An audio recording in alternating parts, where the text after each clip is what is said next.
Hello and good evening from APUSH News special broadcast.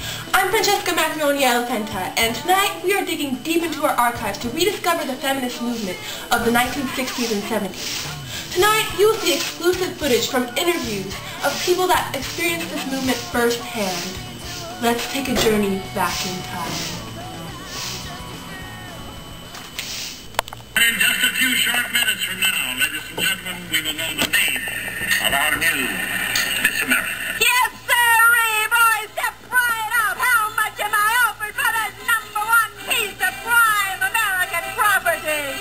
She sings in the kitchen, hums at the typewriter, purrs in bed. She walks, she talks, she even whips. And thanks to the research of Tony and Revlon, you can get this standard quality model wherever you go. The perfect model.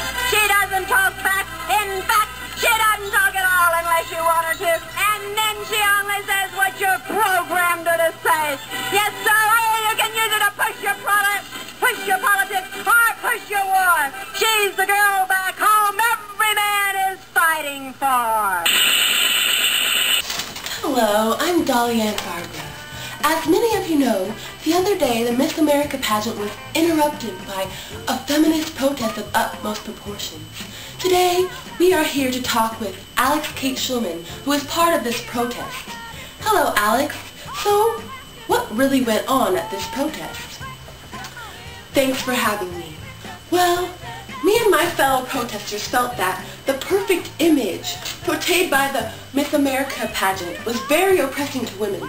Exemplifying body over mind is not what will move women's liberation in the right direction. So, I heard there was some bra burning going on. What happened? Well, we didn't actually burn bras. The police department actually wouldn't let us because we were on the boardwalk. We did throw bras, mops, girdles, pots and pans, and Playboy magazines into trash cans we like to call Friedan trash cans, because we feel that all of these things are objects of female torture.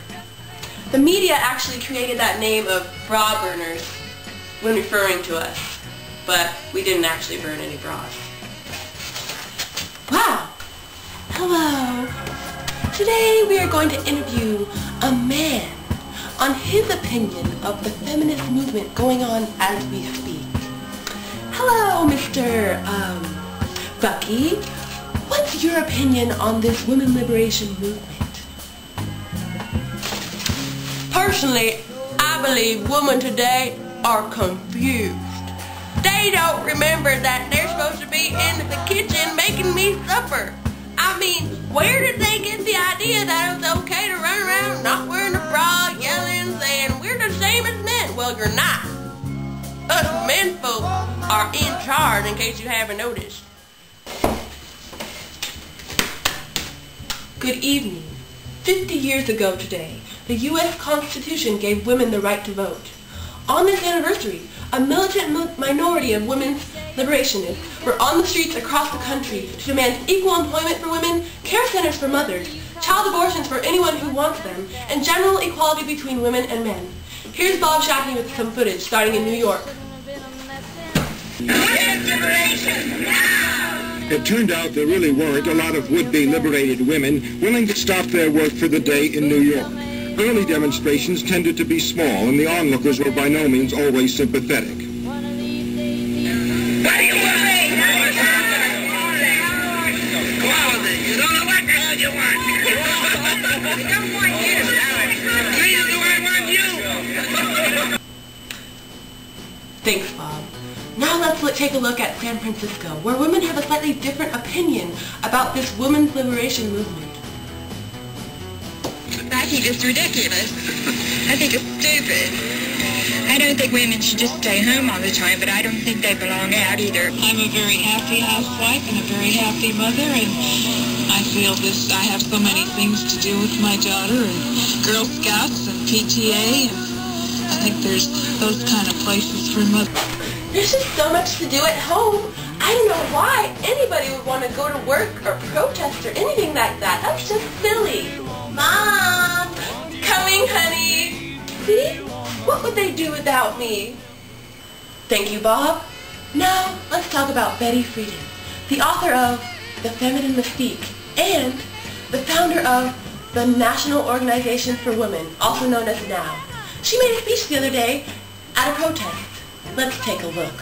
On behalf of the unprecedented coalition of women that today has called this strike to confront the unfinished business of our equality, women young and old, women black and white, women students, women grandmothers who fought for the original right to vote, women Republicans, Democrats, Socialists, young radical women, establishment women, rich women who know that all women are poor, housewives, professional women, women who are famous, and no woman makes it alone, and that's all women are equal and free. And this concludes our special podcast. By the way, the NOW organization, organized by Betty Friedan, is still very prominent today in finding opportunities for women around the country.